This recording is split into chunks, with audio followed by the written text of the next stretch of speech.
కీర్తనల గ్రంథం 102వ అధ్యాయము. యెహోవా, నా ప్రార్థన ఆలకింపుము, నా మొర్ర నీ యొద్దకు చేరనిమ్ము. నా కష్టదినమున నాకు విముఖుడవై ఉండకుము. నాకు చెవియొగ్గుము. నేను మొరలిడు నాడు త్వరపడి నాకుత్తరమిమ్ము. పొగ ఎగిరిపోవునట్లుగా నా దినములు తరగిపోవుచున్నవి. పొయ్యిలోనిది కాలిపోయినట్లు నా ఎముకలు కాలిపోయి ఉన్నవి. ఎండ దెబ్బకు వాడిన గడ్డివలె నా హృదయము వాడిపోయి ఉన్నది. భోజనము చేయుటకే నేను మరచిపోవుచున్నాను. నా మూల్గుల శబ్దము వలన నా ఎముకలు నా దేహమునకు అంటుకొని పోయినవి. నేను అడవిలోని గూడబాతును పోలియున్నాను. పాడైన స్థలములలోని పగిడి కంటెవలె ఉన్నాను. రాత్రి మెలకువగా నుండి ఇంటి మీద ఒంటిగానున్న పిచ్చుకవలె నున్నాను. దినమెల్లా నా శత్రువులు నన్ను నిందించుచున్నారు. నా మీద వెర్రి కోపము గలవారు నా పేరు చెప్పి శపింతురు. నీ కోపాగ్నిని బట్టియు నీ ఆగ్రహమును బట్టియు బూడిదను ఆహారముగా భుజించుచున్నాను. నా పానీయముతో కన్నీళ్లు కలుపుకొనుచున్నాను. నీవు నన్ను పైకెత్తి పారవేసి ఉన్నావు. నా దినములు సాగిపోయిన నీడను పోలియున్నవి. గడ్డివలె నేను వాడియున్నాను. యెహోవా, నీవు నిత్యము సింహాసనాసీనుడవు.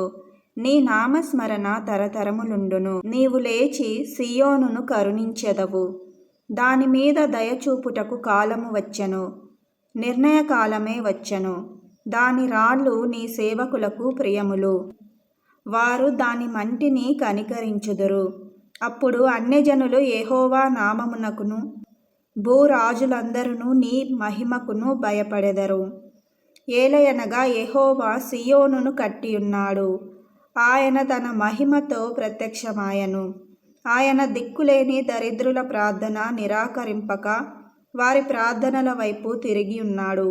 యెహోవాను సేవించుటకై జనములను రాజ్యములను కూర్చబడినప్పుడు మనుష్యులు సీయోనులో యెహోవా నామ ఘనతను, యెరూషలేములో ఆయన స్తోత్రమును ప్రకటించునట్లు చెరసాలలో ఉన్న వారి మూల్గులను వినుటకును, చావునకు విధింపబడిన వారిని విడిపించుటకును ఆయన తన ఉన్నతమైన పరిశుద్ధాలయము నుండి వంగి చూచెననియు, ఆకాశము నుండి భూమిని దృష్టించననియు వచ్చు తరము తెలుసుకొనున్నట్లుగా ఇది వ్రాయబడవలెను.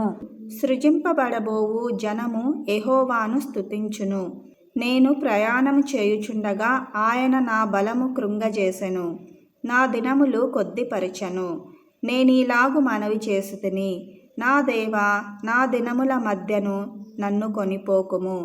నీ సంవత్సరములు తరతరములుండును. ఆదియందు నీవు భూమికి పునాది వేసితివి. ఆకాశములు కూడా నీ చేతి పనులే. అవి నశించును గాని నీవు నిలిచియుందువు. అవన్నీయు వస్త్రము వలె పాతగిలును. ఒకడు అంగవస్త్రమును తీసివేసినట్లు నీవు వాటిని తీసివేయుదువు. అవి మార్చబడును. నీవు ఏకరీతిగా నుండువాడవు. నీ సంవత్సరములకు అంతము లేదు. నీ సేవకుల కుమారులు నిలిచియుందురు. వారి సంతానము నీ సన్నిధిని స్థిరపరచబడును.